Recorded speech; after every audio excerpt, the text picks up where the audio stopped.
Lekcja pod tytułem Rozkład wielomianów na czynniki. Jak zwykle nad spisem treści przypominam poprzednie lekcje, czyli te filmy, które mogą się nam przydać w trakcie dzisiejszej lekcji. Zaczynamy. Rozkład wielomianu na czynniki. Co to właściwie jest? Wyobraź sobie, że masz jakąś liczbę. O, na przykład tutaj wymyśliłem 12. To możesz ją zapisać jako iloczyn, prawda? Albo iloczyn 2 razy 6, albo iloczyn 3 razy 4. I to jest właśnie rozkład na czynniki. I te mniejsze liczby w matematyce nazywamy czynnikami. Z wielomianami jest tak samo, czyli rozkładanie wielomianu na czynniki to nic innego jak zapisanie go w postaci iloczynu innych, prostszych wielomianów. Tu Ci przygotowałem wstępnie taki przykład. Popatrz, mamy wielomian i on jest rozłożony na dwa czynniki. 3x i 2x plus 3 i pomiędzy nimi iloczyn. Kolejny wielomian rozłożony na iloczyn pierwszego prostszego razy drugi prostszy. No i trzeci przykład. Znowu iloczyn pierwszego prostszego razy drugi prostszy. Po co to robimy? Jak się później okaże, już na innych lekcjach będzie nam dzięki temu łatwiej rozwiązywać równania, upraszczać wyrażenia, co tutaj od razu będzie wykonywane i łatwiej też Ci będzie w przyszłości zrozumieć tak zwane funkcje wielomianowe. I teraz w kolejnych 4 krokach przedstawię Ci 4 metody, 4 techniki rozkładania wielomianów. Zacznę od najprostszej, a później po kolei kolejne 3 przedstawię. W praktyce często jest tak, że jak poznasz te 4 metody, to później będziesz je w różnych zadaniach nawet ze sobą mieszać. No ale przede wszystkim te 4 metody musimy poznać i zaczynamy od najprostszej. Metoda pierwsza, czyli wyłączanie wspólnego czynnika przed nawias. To jest najbardziej podstawowa metoda i pierwsza, którą należy sprawdzić. Zawsze najpierw sprawdzamy, czy tą metodę da się zastosować. Ona polega na znalezieniu tak zwanego wspólnego elementu, wspólnego czynnika, którym będzie liczba, zmienna albo kombinacja, czyli ich iloczyn, we wszystkich wyrazach wielomianu i wyciągnięciu tego wspólnego czynnika przed nawias. Jak to działa? Popatrz, najpierw symbolicznie to wytłumaczę. Jeżeli mamy takie wyrażenie a razy b dodać a razy c, no to co jest wspólnym elementem, który występuje w obu tych kawałkach, zarówno w AB, jak i AC? Oczywiście a. I wtedy możemy to zapisać w ten sposób. A razy w nawiasie b plus c. I w ten sposób tym wspólnym czynnikiem, który wyciągnęliśmy przed nawias, to było a. No a teraz w praktyce jak to wygląda? W praktyce to tak naprawdę się sprowadza do 4 kroków. Tu Ci je rozpisałem, a teraz przećwiczymy sobie je na tych kilkunastu przykładach, które przygotowałem. Na początku te 2, które widać. Krok pierwszy. Najpierw musimy znaleźć największy wspólny dzielnik. Liczb, które występują we wszystkich wyrazach wielomianu. Jakie tu mamy liczby? Ja napiszę jeszcze raz ten wielomian, tylko trochę inaczej. 1 razy x do kwadratu minus 3 razy x, czyli jakie tu liczby występują? 1 i 3, prawda? Czyli mamy 1 i 3. Jaki jest największy wspólny dzielnik? Będę go oznaczał NWD. Oczywiście 1. Obie te liczby, zarówno 1 jak i 3 dzielą się przez 1 i większej nie ma, która byłaby ich dzielnikiem. No to krok pierwszy mamy wykonany. Krok drugi. Znajdź najwyższą wspólną potęgę zmiennej. Jakie tu mamy zmienne? X do kwadratu, a to mogę rozpisać jako x razy x, no i zmienną x. Jaka tu jest najwyższa wspólna potęga? Po prostu x do pierwszej, czyli x. No to w takim razie ja to oznaczę teraz. Będę robił takie oznaczenia, żebym później nie musiał się rozpisywać. Największa wspólna potęga zmiennej to jest po prostu x, bo występuje we wszystkich wyrazach wielomianu, zarówno w pierwszym wyrazie, jak i drugim. No i większej nie ma. No i krok trzeci. Liczymy wspólny czynnik. Nazwę go WC, proszę się nie śmiać. I to jest po prostu iloczyn, czyli iloczyn zarówno największego wspólnego dzielnika, jak i najwyższej wspólnej potęgi zmiennej, czyli 1 razy x. 1x, czy możemy krótko napisać po prostu x. i mamy ten iloczyn wyciągnąć przed nawias. No to wyciągam przed nawias, piszę x, a w nawiasie, to jest krok trzeci, a w nawiasie podziel wszystkie składniki oryginalnego wielomianu przez ten wspólny czynnik, czyli w naszym wypadku przez x. No to piszę sobie, robię to dzielenie. Można to równie dobrze robić w pamięci, ale ja to wypiszę. To może to zrobię na czarno, żeby nam się te kolory tutaj nie mieszały. Czyli tak, wyłączyłem przed nawias i teraz w nawiasie po kolei będę dzielił przez ten wspólny czynnik. Pierwszy składnik podzielić przez x minus 3x podzielić przez x. I co mamy w nawiasie? No x kwadrat z x-em się skraca i zostaje mi x, minus 3x z x-em się skraca i zostaje minus 3. I to jest nasza odpowiedź.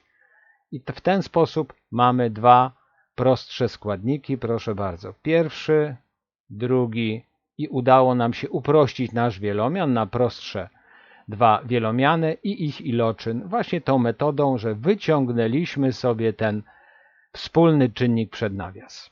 Popatrz teraz na drugi przykład. Jeszcze sporo nas czeka, ale zaczynam od tych najprostszych. Jakie tutaj mamy liczby? Mamy 2 i 4, prawda? Czyli największy wspólny dzielnik to jest 2. A jakie tutaj mamy w tym wielomianie potęgi? Mamy potęgę x, czyli x do pierwszej i brak. Przy 4 nie ma żadnego x. W takim razie ta najwyższa wspólna potęga zmiennej WPZ nie istnieje, nie ma jej, nie istnieje. W takim razie wspólny czynnik to jest po prostu 2. Zatem przystępuję do kroku trzeciego. Wyciągam wspólny czynnik przed nawias, a w nawiasie dzielę elementy przez ten wspólny czynnik, czyli 2x przez 2 dodać 4 przez 2. I co otrzymuję? 2 razy, a w nawiasie dwójki się skracają, zostaje x, 4 przez 2 i mamy 2. I to jest nasz uproszczony wielomian, a naszym wspólnym czynnikiem, jak widać, jest ta dwójka. Teraz przejdźmy do bardziej skomplikowanych, może nie aż tak bardzo jeszcze, ale już bardziej skomplikowanych niż te dwa pierwsze przykładów. Kolejny przykład. Oto w tym wielomianie, jakie mamy tutaj liczby. Czyli mamy liczbę 6 i liczbę 9. Czyli największy wspólny dzielnik obu tych liczb, no to jest oczywiście 3. A teraz na potęgi popatrzmy. Mamy x do trzeciej, ale to można zapisać jako x razy x kwadrat. No i mamy x kwadrat. Jaka jest największa wspólna potęga? Oczywiście x kwadrat. W takim razie to na n w p z, czyli największa wspólna potęga zmiennej to jest x kwadrat. W takim razie wspólny czynnik to jest iloczyn trójki i x kwadrat, czyli 3x kwadrat. No to ten iloczyn wyciągamy, czyli wspólny czynnik przed nawias, a w nawiasie dokonujemy dzieleń, czyli mamy 6x do trzeciej przez 3x kwadrat. Dodać 9x kwadrat przez 3x kwadrat. Oczywiście w przyszłości będziesz to już robić w pamięci. Liczymy 3x kwadrat, a co my mamy tutaj po skróceniu? 6 i 3 nam się skraca i zostaje nam 2. Druga potęga z trzecią nam się skraca i po prostu zostaje x. Dodać. 3 z 9 się skraca, zostaje 3. X kwadrat skraca się z x kwadrat, czyli jest 1. I to jest nasz uproszczony wielomian. 3x kwadrat razy w nawiasie 2x do trzeciej. Znowu udało nam się wyciągnąć wspólny czynnik. Dobra, przejdźmy do kolejnego przykładu. O tego tutaj. Jakie tutaj mamy liczby? Mamy 5, mamy 10 i mamy 15. W takim razie NWD, czyli największy wspólny dzielnik, no to jest oczywiście 5. A teraz jakie mamy tutaj potęgi? X do czwartej, a to można rozpisać jako x do kwadratu razy x do kwadratu. Mamy x do trzeciej, a to mogę rozpisać jako x razy x do kwadratu, tylko może znak równości dopiszę tutaj. x do trzeciej to jest x razy x do kwadratu. No i jeszcze zostało nam x do kwadratu. Co jest najwyższą wspólną potęgą? Oczywiście x kwadrat występuje i tu, i tu, i tu. Czyli największa wspólna potęga zmiennej to jest x kwadrat. W takim razie wspólny czynnik to jest iloczyn? 5 razy x kwadrat. No to wypisuję 5x kwadrat. No to przystępuję teraz do kolejnego kroku, czyli ten wspólny czynnik wynoszę przed nawias 5x kwadrat, a w nawiasie będę robił dzielenie. 5x do czwartej podzielić przez 5x kwadrat minus 10x do trzeciej podzielić przez 5x kwadrat dodać 15x kwadrat podzielić przez 5x kwadrat. Co nam ostatecznie wychodzi? 5x kwadrat zostaje przed nawiasem, a w nawiasie. Piątki się skracają, dwójka z czwórką, czyli czwarta potęga z drugą potęgą zostaje nam po prostu x kwadrat. Minus. Piątka z dziesiątką daje nam 2, x do trzeciej x2 to jest po prostu x. X kwadraty tu się w tym ostatnim członie skracają, 15 z piątką daje nam 3, czyli plus 3. I to jest nasz ostateczny wynik. Kolejne przykłady teraz zróbmy. Kolejny przykład. Jakie tu mamy liczby? Otóż mamy minus 4 i 8. No to najmniejszy wspólny dzielnik wezmę minus 4. Mógłbym dać 4 tak naprawdę, ale tutaj zmienię znak. Wyjdzie mi dzięki temu bardziej elegancki wynik. Jak nie lubisz minusów, może zostawić 4, też wszystko pójdzie jak należy, tylko tam się znaki w ostatecznym wyniku pozmieniają. Ja biorę minus 4. A teraz jakie tu mamy potęgi? Mamy tak, x kwadrat, czyli x razy x, no i po prostu x. Zatem najwyższa wspólna potęga to jest x do pierwszej, czyli x. A więc najwyższa wspólna potęga zmiennej to jest x. A więc nasz wspólny czynnik to jest minus 4x. No to wynoszę go przed nawias, minus 4x i w nawiasie dokonuję dzielenia. Minus 4x kwadrat przez minus 4x dodać 8x przez minus 4x. Otrzymuję minus 4x, a w nawiasie minusy się zniosą. Minus 4 da mi 1. X skróci się z x kwadrat, po prostu zostanie x. I teraz 8 przez minus 4 to mamy minus 2, x przez x to jest 1, więc zostaje x minus 2. Dzięki temu, zobacz, to jest mój ostateczny wynik. Chodziło mi o to, żeby ten minus pojawił się tutaj przed nawiasem, a nie w tym miejscu przed x-em, bo albo. Ta forma, jaką tutaj widzisz, jaką ja uzyskałem, jest moim zdaniem bardziej elegancka, ale jeżeli tutaj zrezygnujesz z tego x i powiesz, że NWD to jest 4, to też dostaniesz prawidłową odpowiedź. Ok, jeszcze kolejny przykład. Proszę bardzo, jakie tutaj mamy liczby w tym kolejnym przykładzie? Mamy już tym razem większe liczby, 72, 48 i 24. W takim razie NWD, czyli największy wspólny dzielnik, to jest 24. Jakie tutaj mamy potęgi? X do piątej, co rozpisuję sobie jako x kwadrat razy x do trzeciej. Od razu widzisz już, mam nadzieję, że widzisz to rozumowanie. Zawsze patrzę, jaka jest ta najniższa. Widzimy, tu jest x do trzeciej. Więc tak rozpisuję, że mi to x do trzeciej akurat w tym wypadku się pojawiło. Zawsze patrząc na wielomian szukam najniższej potęgi, o ile xy w ogóle są, bo tam mieliśmy jeden przykład, że ich nie było.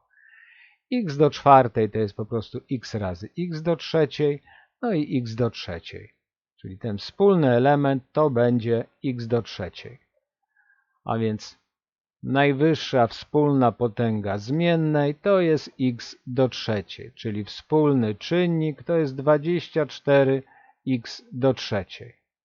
No to wyłączamy go sobie przed nawias i mamy 24x do trzeciej, a w nawiasie dzielenie. W pamięci albo na kartce, tak jak u mnie. 72x do piątej przez 24x do trzeciej minus 48x do czwartej przez 24x do trzeciej dodać 24x do trzeciej przez 24x do trzeciej. Tu już można by jedynkę, każdy już to widzi, wpisać, prawda? Czyli mamy 24x do trzeciej i skracamy. I po skróceniu 72 na 24 to jest 3. X do piątej przez x do trzeciej to jest x kwadrat. Minus przepisuję. 48 na 24 to jest 2. X do czwartej przez x do trzeciej to jest po prostu x. A na końcu to się ładnie w całości skraca i robi nam się plus 1. I to jest nasz wynik. Tak przy okazji, tutaj widzisz wielomian tak naprawdę drugiego stopnia. Ja pokażę w jednym z kolejnych kroków, że tą postać, o tą, zaznaczę ją na zielono, jeszcze można rozłożyć na prostsze wielomiany, ale to jeszcze nie na tym etapie. Uprzedzałem parę minut temu, że te metody, które pokażę, często mieszamy. Na razie poznajemy i koncentrujemy się na metodzie wyłączania czynnika. I wyłączyliśmy. To jest pierwszy czynnik, to jest nasz nawias i koniec. Natomiast jak już po tej lekcji będziesz, to będziesz wiedzieć, że jeszcze to co zaznaczyłem tu w nawiasie, też być może, to już będzie zależało od delty, uprzedzając fakty, to też jeszcze może da się bardziej uprościć. Ok, ale to nie były ostatnie przykłady. Jeszcze przejdźmy do tych dwóch ostatnich. Oto nasz przedostatni przypadek. Wypiszmy sobie liczby. Minus 12, 18, minus 30. Jaki jest NWD, czyli największy wspólny dzielnik w tym wypadku? No oczywiście 6, tylko tutaj wygodne będzie znowu minus 6.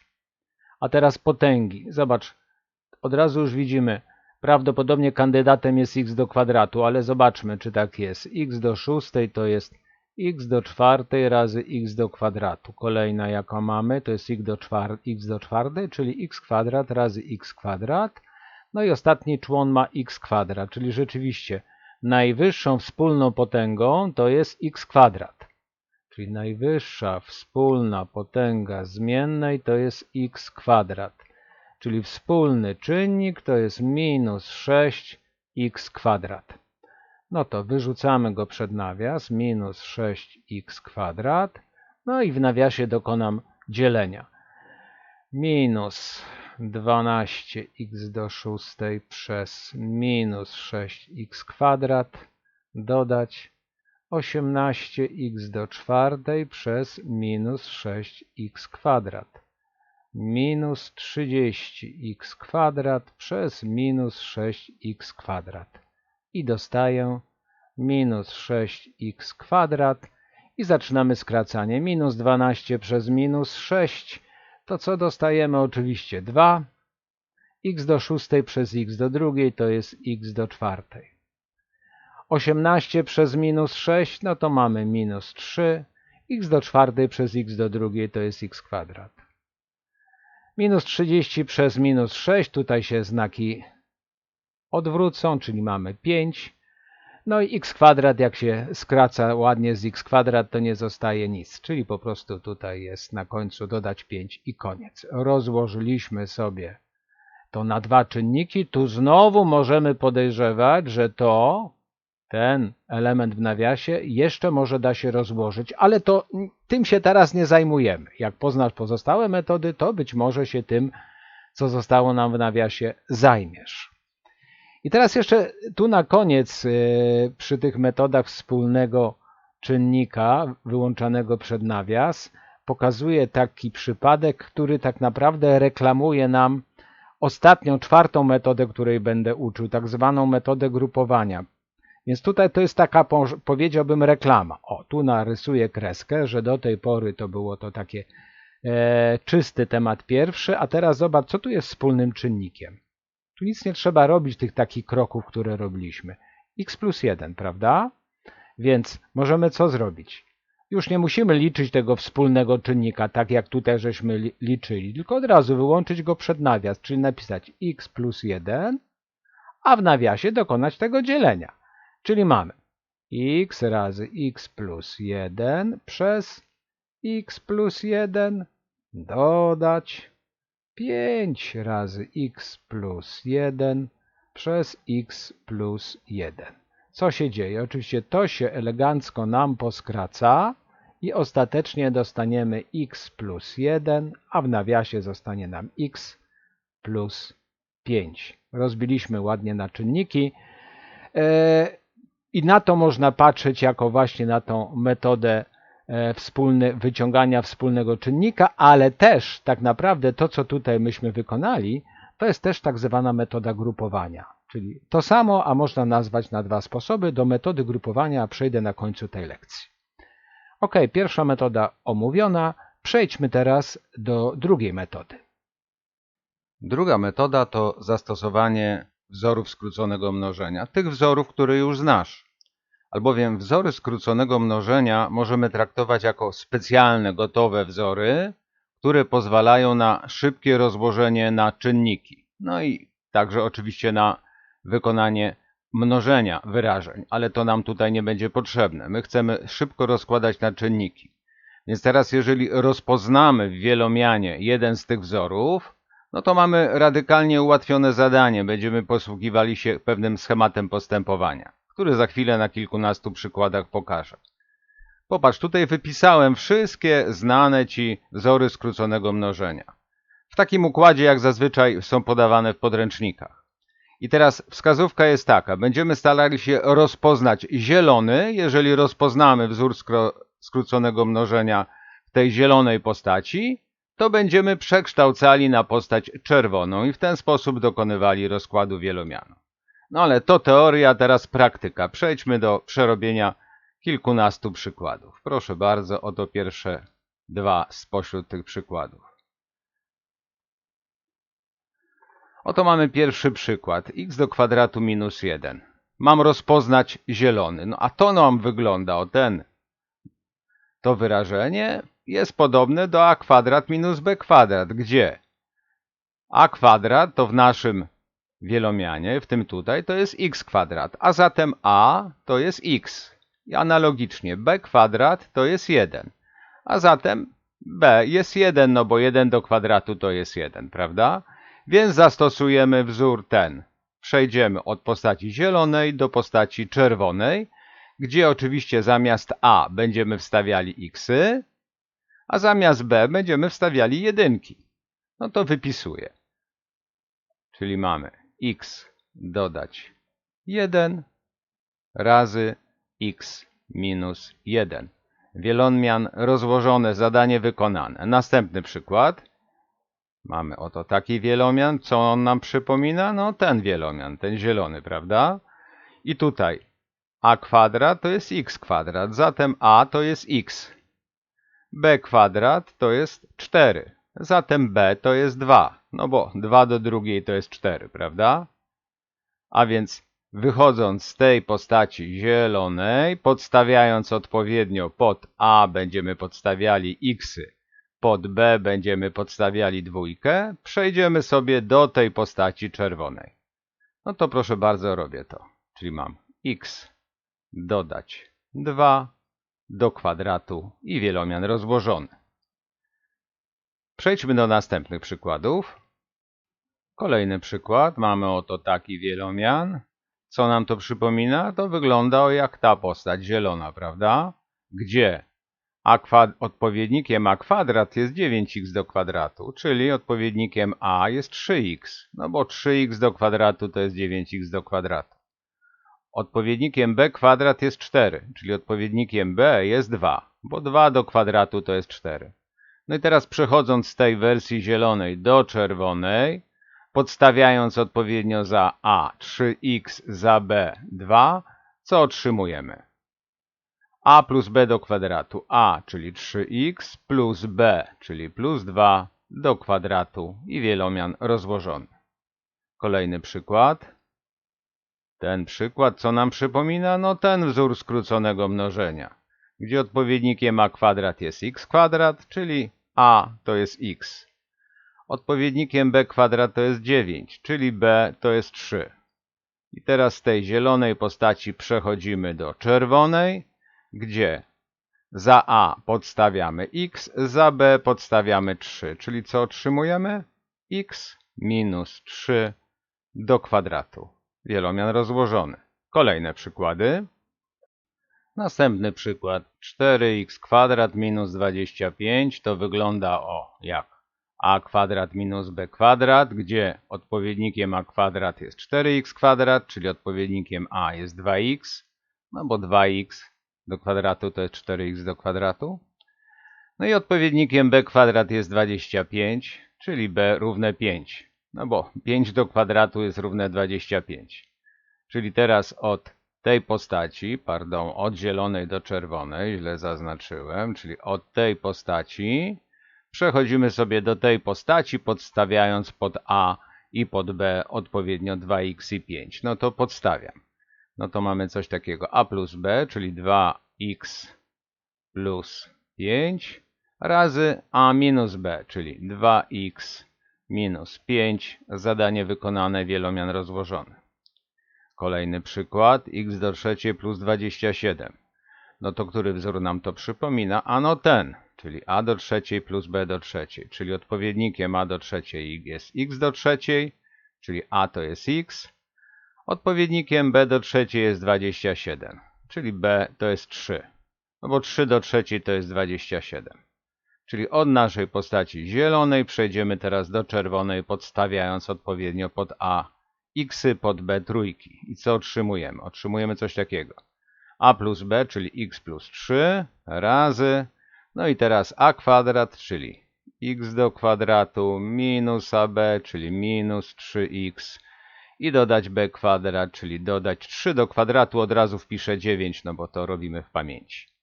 Wielomian rozłożony, ale czy coś można jeszcze? Ja w następnej metodzie będę pokazywał, omawiając następną metodę, że jeszcze można zaatakować o ten wielomian. No bo to jest wielomian drugiego stopnia. Tylko tam będę uczył, że tutaj trzeba po prostu policzyć deltę, znaną ci skądinąd, i sprawdzać, jeżeli ona jest większa od 0 albo równa 0, to wtedy ten wielomian jest rozkładalny. Jeżeli mniejsza od 0, no to się już nic dalej nie da zrobić. Tutaj jakbyś policzył deltę, to się okaże, że delta wyjdzie równa, napiszę równa minus 27, czyli jest tak naprawdę mniejsza od 0, czyli tego wielomianu, no bo nie ma tak zwanych pierwiastków, nie da się tego wielomianu rozłożyć. Więc ta postać, którą tu otrzymaliśmy, ta postać jest już postacią ostateczną. Widzisz, tutaj znowu mamy taką sytuację, gdzie skorzystaliśmy z jednej metody, w tym wypadku wzorów skróconego mnożenia, ale jest podejrzenie, że jeszcze można w wyniku zastosować drugą metodę, której będę za kilka minut uczył, a już o niej zasygnalizowałem, że gdybyśmy ją zastosowali, to i tak by nam nic z tego nie wyszło. Zajmijmy się kolejnymi przypadkami teraz. Następny przykład 8x do trzeciej minus 1. To wygląda jak a do trzeciej minus b do trzeciej, zatem odpowiednikiem a do trzeciej jest 8x do trzeciej, a więc a to jest 2x. Czemu? Bo 2x do trzeciej to jest 8x do trzeciej. Odpowiednikiem b do trzeciej jest 1, czyli b to jest 1. No bo 1 do trzeciej to jest 1. Zatem, skoro rozpoznaliśmy, że to jest ten wzór, no to przechodzimy teraz do tego wzoru, podstawiając za a i b to, co przed chwilą otrzymaliśmy. Czyli za a podstawimy 2x, za b podstawimy 1. No to zaczynam. A, czyli 2x minus b, czyli minus 1 razy, no i teraz a kwadrat i tak dalej, czyli będziemy mieli 4x do kwadratu, dodać 2ab, czyli 2x, dodać b do kwadratu, 1 do kwadratu to jest nadal 1. Podobna sytuacja co poprzednio. Możemy powiedzieć tak, to jest koniec, ale przypominamy sobie, że to jest wielomian drugiego stopnia. Może warto policzyć deltę i sprawdzić, czy to się da jeszcze dalej rozbić. Tutaj podobnie jak przed chwilą, delta jest ujemna, czyli mniejsza od 0, więc nie da się tego wielomianu, tego w nawiasie tym drugim dalej rozłożyć. Więc ten wynik, który otrzymaliśmy, jest wynikiem ostatecznym. Następny przykład. Taki rozbudowany, prawda? Ale wygląda groźnie, ale tak naprawdę, jeżeli się pamięta wzory skróconego mnożenia, widzisz, bez tego tu ani rusz, Przy czym takie wredne zadania, ja nie widziałem takich w zbiorach zadań u Was, ale na wszelki wypadek to pokazuję, no bo to już jest taka lekka przesada, ale jednak uczę. No bo odpowiednikiem jest ten wzór skróconego mnożenia, gdzie oczywiście odpowiednikiem a do trzeciej jest 8x do trzeciej, czyli a to jest 2x, no bo 2x do trzeciej to jest 8x do trzeciej. I znowu b do trzeciej to jest 27, czyli b to jest 3, no bo 3 do trzeciej to jest 27. I teraz skoro mamy rozpoznaną tą postać zieloną, no to przechodzimy do tej postaci czerwonej, czyli mamy a plus b do kwadratu. A to było 2x, b to jest 3, pardon, nie do kwadratu, tylko do trzeciej. No i nasz wielomian rozłożony. No ale to nie koniec, idziemy do następnych przypadków. Kolejny przypadek, taki znowu dosyć nieprzyjemny wielomian, ale on nam przypomina to wyrażenie z wzorów skróconego mnożenia, gdzie odpowiednikiem a do trzeciej jest 27x do trzeciej, czyli odpowiednio a to jest 3x, no bo 3x do trzeciej to jest 27x do trzeciej. Odpowiednikiem b do trzeciej jest 8, czyli b to jest 2, no bo 2 do trzeciej to jest 8. Czyli z tego wzoru przejdziemy sobie do czerwonego, podstawiając odpowiednio za a 3x, za b 2 i otrzymamy rozłożony wielomian. Czyli mamy a minus b, czyli 3x minus 2 do trzeciej i wielomian rozłożony. A teraz jeszcze na końcu pokażę dwa przypadki, gdzie będziemy łączyli dwie poznane metody, czyli wyłączanie przed nawias i zastosowanie wzorów skróconego mnożenia. Popatrz na te dwa przypadki. Oto pierwszy z nich. Mamy taki wielomian 3x do trzeciej minus 48x. Jak omawiałem metodę wyłączania wspólnego czynnika, to mówiłem, najpierw się nad tym zastanawiaj i rzeczywiście tutaj najpierw szukaj wspólnego czynnika, bo to nam zawsze uprości, jeżeli go znajdziesz. No i tutaj znajdujemy, tym wspólnym czynnikiem jest 3x. To oczywiście zrobiłem w pamięci, przez ostatnie kilkanaście minut poprzednio opowiadałem, jak to się robi. Czyli z tego wielomianu, z tego, przeszliśmy już do tego wielomianu. Czyli tu już możemy wpisać 3x. Ale jeszcze został nam ten wielomian x kwadrat minus 16. I teraz nim się zajmiemy za pomocą wzoru skróconego mnożenia. Może to się da rozłożyć na czynniki? Oczywiście, że tak, no bo to przypomina a kwadrat minus b kwadrat, gdzie odpowiednikiem a kwadrat jest x kwadrat, czyli pod a podstawimy x. Odpowiednikiem b kwadrat jest 16, czyli pod b podstawimy 4, no bo 4 do kwadratu to jest 16. Czyli wychodząc z postaci a kwadrat minus b kwadrat, przejdziemy podstawiając odpowiednio za a i b do tej postaci czerwonej. Czyli tutaj dostaniemy następujący zapis: x dodać 4 razy x minus 4. I teraz już możemy sobie stąd wrócić w to miejsce. Już to 3x jest efektem wyłączenia wspólnego czynnika przed nawias, a w nawiasie to co było, a było to x kwadrat minus 16, już teraz zapisujemy jako x dodać 4 razy x minus 4. Czyli tutaj zapracowały dwie metody. Najpierw wyciągnięcie wspólnego czynnika, a później to, co tutaj przed chwilą uczyliśmy się pracowicie przez kilkanaście minut, czyli zastosowanie wzorów skróconego mnożenia. Jeszcze jeden taki przypadek dla utrwalenia. Proszę bardzo, to mamy taki niezbyt dobrze wyglądający wielomian, ale najpierw szukamy wspólnego czynnika. I jak popracujemy nad tym, to się okaże, że tym jest 5x do kwadratu. Więc od razu mogę wypisać 5x do kwadratu. Został nam ten wielomian. Teraz rozpatrując ten wielomian, widzimy, że on nam przypomina ten wzór skróconego mnożenia. A skoro tak, to odpowiednikiem a kwadrat jest x kwadrat, czyli pod a podstawimy x. Odpowiednikiem b kwadrat jest 9, czyli pod b podstawimy 3, no bo 3 do kwadratu to jest 9. Czyli wychodząc z tej zielonej postaci przejdziemy do czerwonej, odpowiednio podstawiając pod ax, a pod b trójkę. Czyli tutaj dostaniemy x plus 3 do kwadratu. I wracamy do naszego tego startowego wielomianu. już czynnik wyniesiony przed nawias, a odpowiednikiem tego kawałeczka jest właśnie to, co przed chwilą policzyliśmy, czyli w nawiasie mamy x plus 3 do kwadratu i zadanie wykonane. Tyle o drugiej metodzie, a teraz przejdziemy sobie do trzeciej metody. Metoda trzecia, czyli zastosowanie wzorów na pierwiastki trójmianu kwadratowego.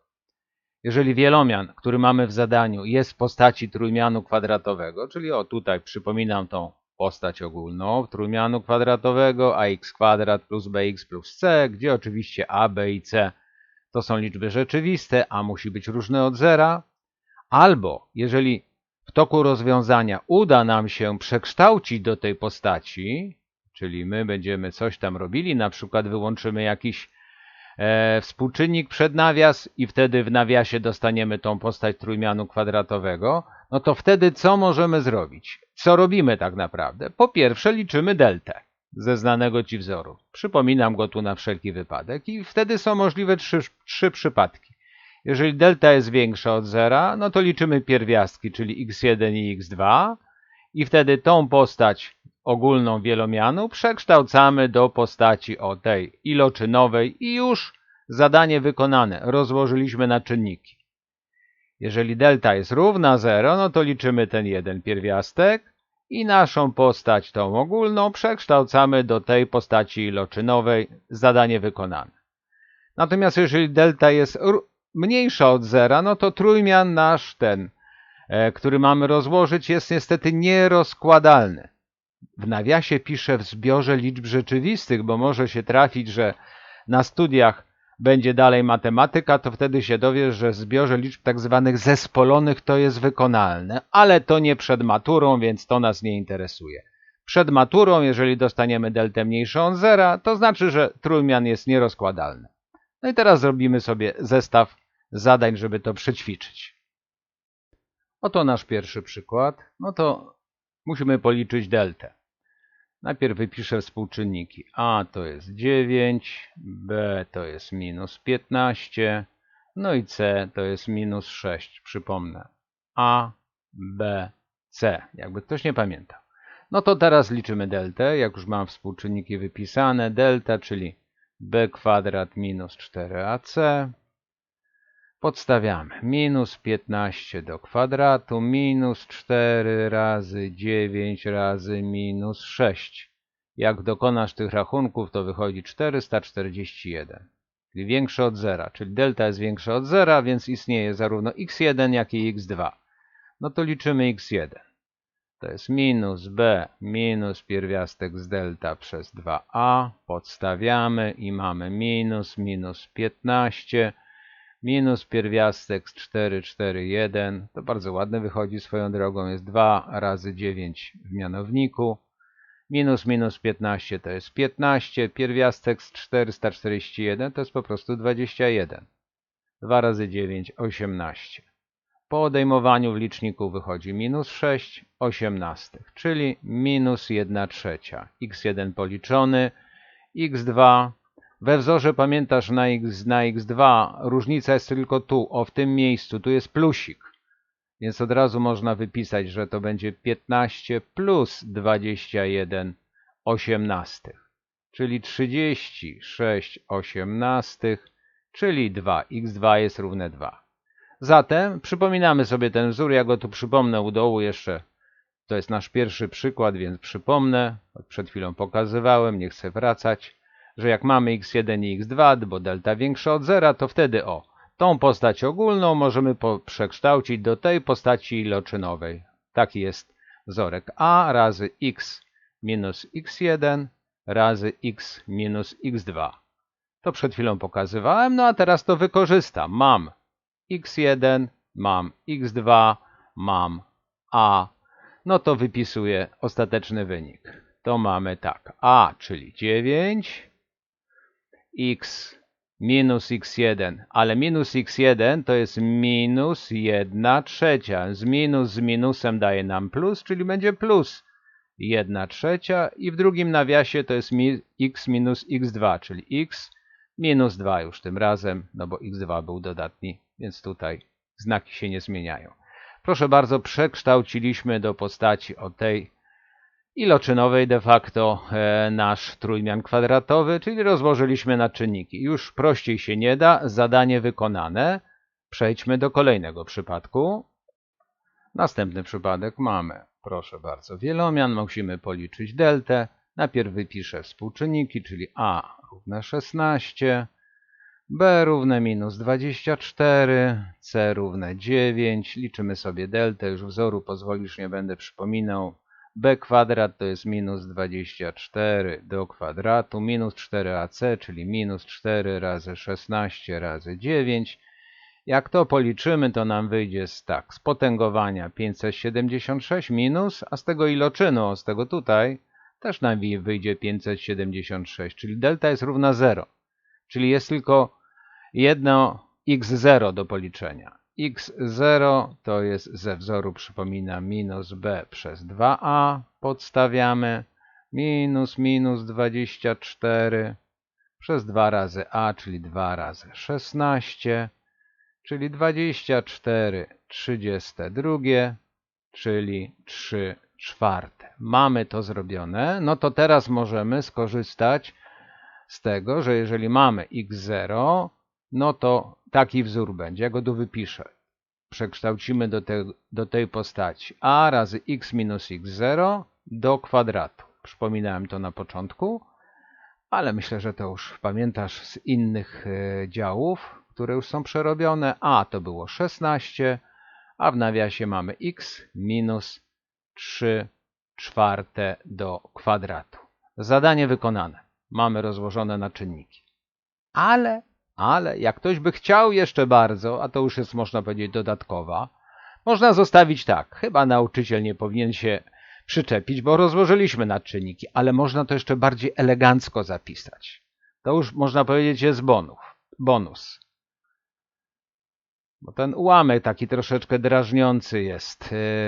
Popatrz, co to jest. 16 to jest tak naprawdę 4 do kwadratu. Resztę przepisuję.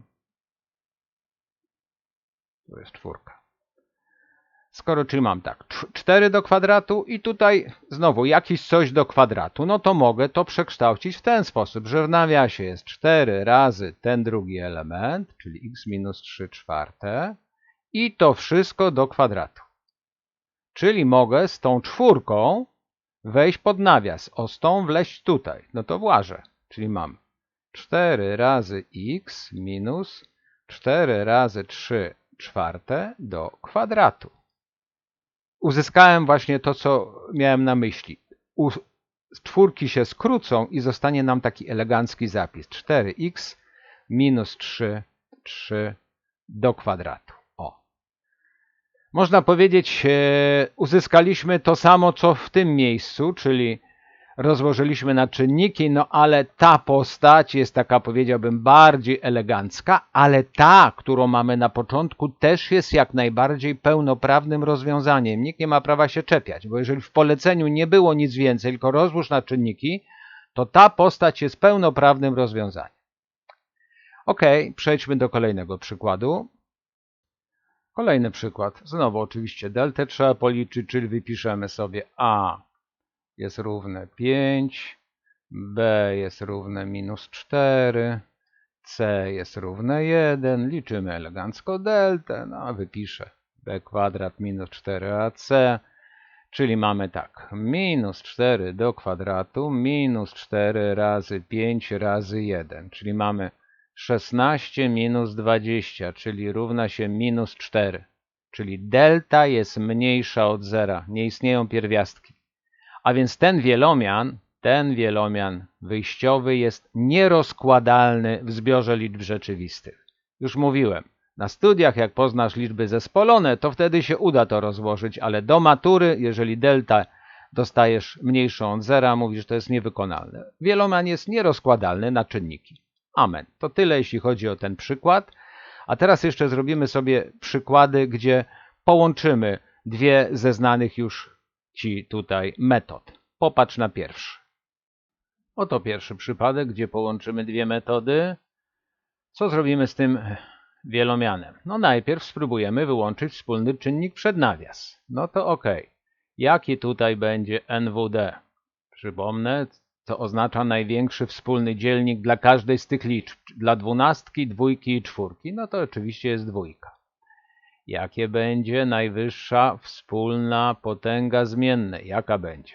No to będzie oczywiście x kwadrat. W takim razie wspólny czynnik, WC, tak to oznaczałem, to będzie 2x do kwadratu. Zatem ten nasz wielomian, zapiszę go, przepiszę 2x do 12x do czwartej minus 2x do trzeciej minus 4x kwadrat mogę na tym etapie, kiedy już mam wspólny czynnik, wyłączyć go przed nawias, czyli napisać 2x do kwadratu, a co nam zostanie w środku? 6x do kwadratu minus x minus 2. Czyli mamy wielomian drugiego stopnia i teraz ten wielomian zaatakujemy deltą, czyli tak jak wszystkie w tej metodzie trzeciej omówione wielomiany. Czyli liczymy sobie deltę. Żeby liczyć deltę, to muszę wypisać, że a, zrobię to oddzielnym kolorem, żeby było tok rozumowania tutaj oddzielony. Metoda pierwsza to jest ta na pomarańczowo, na niebiesko.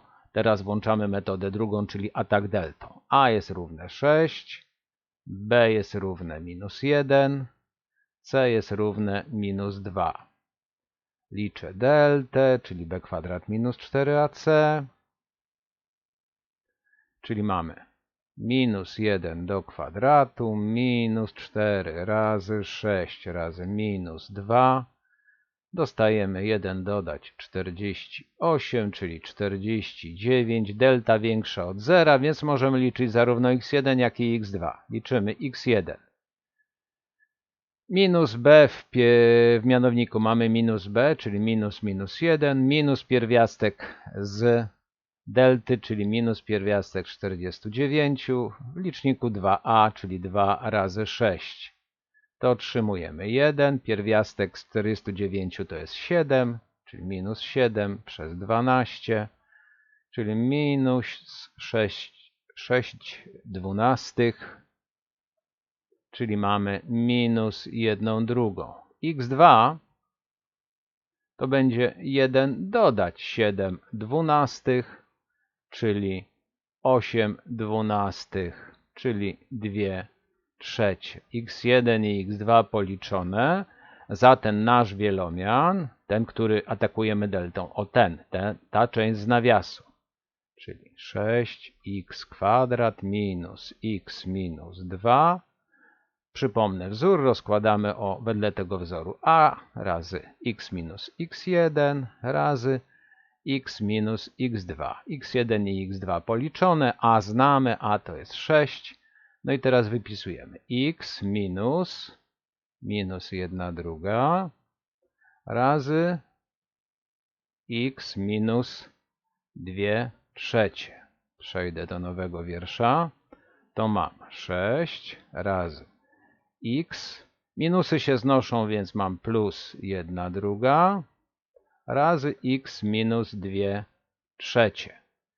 Czy tak mogę zostawić? Teoretycznie tak. I to już można teraz połączyć tą postać, wstawić w to miejsce i przemnożyć przez 2x. Będzie bardzo nieelegancko. W związku z tym jeszcze to rozpiszę następująco. 6. Co to jest 6? To jest 2 razy 3. Dlaczego to robię? Ja chcę się pozbyć tych ułamków. Zazwyczaj można tak, inaczej, można tak zostawić i nauczyciel nie powinien się przyczepić, ale elegancko będzie zrobić to tak. Tą szóstkę rozbijam na 2 razy x dodać 1 druga razy 3. Kolejność mnożenia mogę sobie zamieniać, więc mogę to tak napisać. A tutaj x minus 2 trzecie. I teraz z tą dwójką wejdę do tego nawiasu, z trójką wejdę do tego nawiasu i co się zrobi? Popatrz, mamy 2x dodać 2 razy 1 druga, a w drugim mamy 3x minus 3 razy 2 trzecie. Chodziło o to, żeby tu się poskracało, więc mamy 2x plus 1 razy, i tu znowu trójki się skracają, 3x minus 2. Lepiej to wygląda, prawda? I teraz już mamy wyłączony czynnik przed nawias. To, co było w nawiasie, czyli wielomian, zamieniliśmy na taki ładny iloczyn. I teraz to sklejamy. Sklejamy sobie i co ostatecznie otrzymujemy?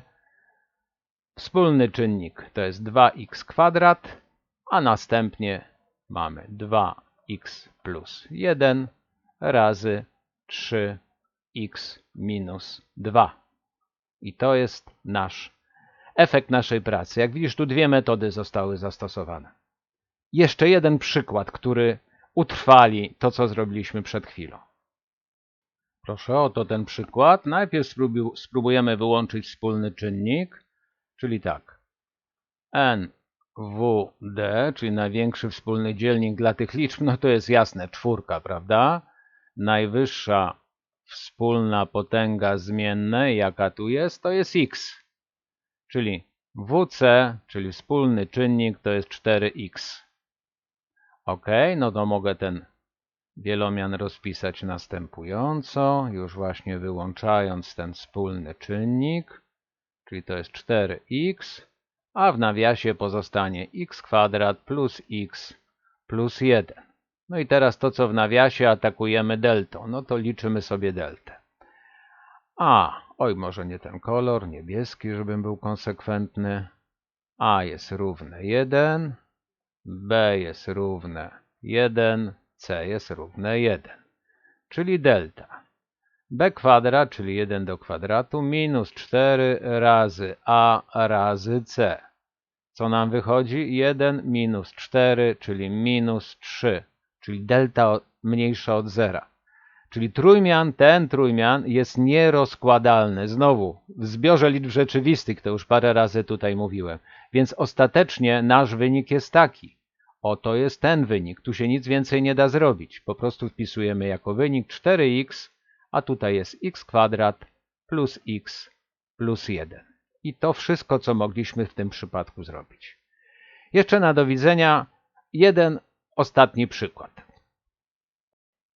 Oto ostatni przykład. Jak zaatakujemy ten przykład? Mianowicie będziemy chcieli ten wielomian przekształcić do postaci wielomianu kwadratowego. Jak to można zrobić? Przez tak zwane podstawienie. Sobie wymyślam nową zmienną, nazwę ją t i ona jest odpowiednikiem x² w tym naszym wielomianie. To teraz ten nasz wielomian mogę zamienić po takim podstawieniu t równa się x² na następujący wielomian. T do kwadratu minus 7t plus 12. A to już jest wielomian drugiego stopnia, no to już mogę go atakować deltą. No to atakuję. No to teraz zajmuję się tym wielomianem. W tym wielomianie r jest równe 1, b jest równe minus 7, c jest równe 12. No to deltę liczymy sobie. Delta to jest b² minus 4ac, czyli minus 7 do kwadratu minus 4 razy 1 razy 12. Wychodzi 49 minus 48, czyli 1. Delta większa od 0, a więc można policzyć zarówno t1, jak i t2. Mówiliśmy do tej pory x1, x2, no ale teraz to będę mówił t1, t2, no bo takie nazewnictwo wprowadziłem przez to podstawienie, więc będę konsekwentny. T1, T2 liczymy. T1 oczywiście z tych samych wzorów to jest minus b, czyli 7, minus pierwiastek z delty, pierwiastek z 1, no to jest 1, przez 2a, czyli przez 2, wychodzi nam 3. T2 to będzie 7. Dodać 1 przez 2 wychodzi 4. Mamy policzone. No to w takim razie ten wielomian mogę przekształcić do postaci, najpierw go wypiszę, t² minus 7t plus 12 to będzie najpierw a, t minus t1, to jest ten wzorek na x minus x1, tylko konsekwentnie zamiast x piszę t minus t2. Czyli jak podstawię, a jest równe 1, więc opuszczam, a tutaj mam t minus 3 t minus 3, to może taką troszeczkę ładniejszą tą trójkę, razy t minus 4. OK. To teraz do tego już rozłożonego na czynniki wielomianu z powrotem podstawiam to, czyli za t podstawiam x kwadrat, więc t minus 3, t minus 4 to jest nic innego jak x kwadrat minus 3, x kwadrat minus 4. I już moglibyśmy o tą postać wpisać jako nasze rozwiązanie tu. Ale warto się zastanowić, no bo zobacz, co my tu mamy. Znowu tak naprawdę w nawiasach mamy takie postacie, które być może da się jeszcze bardziej rozłożyć. A da się. To nie zawsze jest możliwe, ale teraz my z jakiego wzoru? Ze wzorów skróconego mnożenia skorzystamy. Ja je przypomnę, z którego wzoru skorzystamy, mianowicie z tego. Bo to rozpiszę w tych dwóch kolorach, zielony, czerwony. To jest ten wzór. A kwadrat minus b kwadrat równa się a plus b, a minus b. No i teraz pojedziemy sobie w związku z tym. Pierwszy nawias, o ten. X kwadrat minus 3 to jest x kwadrat minus 3 to jest nic innego jak pierwiastek z 3 do kwadratu. A więc to mogę zamienić na x plus pierwiastek z 3 razy x minus pierwiastek z 3. To jest zielone, to jest czerwone. I teraz drugi element, ten x kwadrat minus 4. X kwadrat minus 4 to jest x kwadrat minus 2 do kwadratu. To jest zielone, a teraz napiszę czerwone, czyli x plus 2 razy x minus 2. Zatem ostatecznie ten cały kawałek zamieni się na to razy to. Wypiszmy. Już można ostatecznie nawet cały wzór wypisać, bo tak naprawdę, już pojedziemy sobie tutaj u góry. Rozpiszemy cały ten wzór, czyli mamy tak. X plus pierwiastek z 3 raz x minus pierwiastek z 3 razy x plus 2 razy x minus 2. I to jest nasz rozkład na czynniki. Jak widzisz tutaj na końcu pokazałem ten trik polegający na podstawieniu, a dopiero później po podstawieniu atakujemy taki nowy wielomian drugiego stopnia, no tradycyjną zagrywką z deltą, a jeżeli się na końcu uda, to jeszcze atakujemy wzorami skróconego mnożenia. Tutaj 3 rzeczy żeśmy zastosowali. Podstawienie, drugie, delta, trzecie, wzory skróconego mnożenia. Sporo tego, ale czasami nasze zadania tego wymagają. Ok, zakończyłem omawianie metody trzeciej, jeszcze ostatnia metoda czwarta mi została i teraz za to się zabieramy. Metoda czwarta to tak zwane grupowanie wyrazów. Tu wykonujemy 3 kroki. Krok pierwszy, pogrupuj wyrazy wielomianu. Zazwyczaj będą 2 grupy, ale jeżeli 3, to ciąg dalszy jest dokładnie taki sam. No to grupujemy sobie. Grupę oczywiście zapisujemy w nawiasie, żeby było wyraźnie widać. To jest moja pierwsza grupa. No a teraz reszta to jest moja druga grupa. Krok drugi. Z każdej wyciągnij wspólny czynnik przed nawias. Z tej pierwszej grupy co mogę wyciągnąć? X kwadrat oczywiście, no to wyciągam. X kwadrat, a w nawiasie mi zostanie x plus 2. Z tej drugiej grupy co mogę wyciągnąć? 3, czyli mam 3 przed nawiasem, w nawiasie zostaje x plus 2. Krok trzeci. Jeżeli po wyciągnięciu wspólnych czynników pojawią się identyczne nawiasy, u nas się pojawiły, to jest x plus 2, to wyciągamy ten nawias przed nawias, czyli co dostanę? Wyciągam to x plus 2, a w środku zostaje mi to, co było na lewo, czyli x kwadrat dodać 3. I to jest nasz ostateczny wynik. Możemy to wpisać sobie tu u góry, czyli to jest x plus 2 razy x kwadrat plus 3 rozłożyliśmy na czynniki. Ok, zróbmy jeszcze dwa przykłady. Oto kolejny z nich. Mamy taki oto wielomian i najpierw krok pierwszy, czyli grupujemy. Czyli mamy tak. 2x do trzeciej minus 6x do kwadratu plus druga grupa, czyli 5x minus 15. To jest równe. Teraz krok drugi, wyciągnij wspólny czynnik. Z pierwszego wyciągam 2x do kwadratu. Mam x minus 3 mi zostaje w nawiasie. Z drugiego wyciągam piątkę, czyli zostaje mi x minus 3 w nawiasie.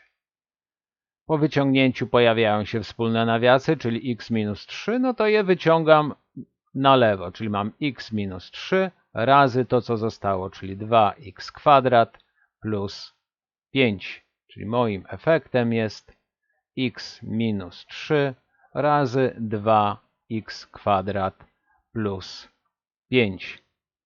Jeszcze można się nad tym zastanowić, czy metodą trzecią nie można tego zaatakować. Może spróbować, czyli deltą, ale ja już tym się tutaj nie będę zajmował, bo tutaj się koncentruję na pokazywaniu, jak grupujemy. I to jest nasz ostateczny wynik.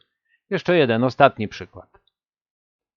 No i ostatni przykład. Tu trzeba będzie uważać na znaki, no ale wykonujemy krok pierwszy, grupowanie. Pierwsza grupa to jest x do trzeciej minus x kwadrat. A teraz zobacz, co zrobię. Napiszę plus i drugą grupę minus 4x plus 4. Zaraz się przekonasz, dlaczego tak to zrobiłem. Krok drugi. Wyciągam wspólny czynnik, czyli z pierwszego nawiasu wyciągam sobie x kwadrat. Zostaje mi x minus 1 plus z drugiego nawiasu wyciągam sobie teraz i tutaj damy sobie minus 4. O, dopiero teraz minus 4. I wtedy tu mi zostanie x minus 1. Po to mi tutaj był ten potrzebny plus w tym miejscu, żebym tu uzyskał zarówno w tym nawiasie, jak i w tym nawiasie dokładnie ten sam zapis. Czyli ostatecznie mamy krok trzeci, pojawiły się identyczne nawiasy, gdzie jest x minus 1 wyciągam. Przed zostaje mi x kwadrat minus 4. Można to potraktować jako ostateczny wynik, ale znowu jest dylemat, czy przypadkiem nie da się zrobić czegoś z tym zapisem, z tym wielomianem. Można zaatakować deltą, a może wzory skróconego mnożenia. No przypomnijmy sobie, mamy taki wzorek a kwadrat minus b kwadrat, to jest, i teraz na czerwono, zgodnie z tym z moim schematem, a plus b, a minus b. No to co my tutaj mamy w wypadku tego x kwadrat do czwartej? X kwadrat minus 4, jak powiedziałem do czwartej, x kwadrat minus 4 to jest nic innego jak x kwadrat minus 2 do kwadratu. Ten wzorek to jest dokładnie ten wzorek. No to go przekształcimy teraz na ten czerwony, czyli mamy x plus 2 razy x minus 2. Z tego wyjściowego uzyskaliśmy ten. I teraz to wszystko razem sobie składamy już w postaci ostatecznego rozwiązania. Ten kawałek daje nam x minus 1 i teraz ten kawałek doklejamy, który uzyskaliśmy ze wzoru skróconego mnożenia, czyli x plus 2 razy x minus 2. Znowu widzisz tutaj kilka metod, tak naprawdę dwie. I grupowanie, i wzory skróconego mnożenia się przydały. Zawsze się zastanów, czy po zastosowaniu jednej metody w wyniku, no bo w wyniku my uzyskaliśmy taki iloczyn, czy w wyniku jeszcze się nie da zastosować drugiej, a ewentualnie może czasami i trzeciej.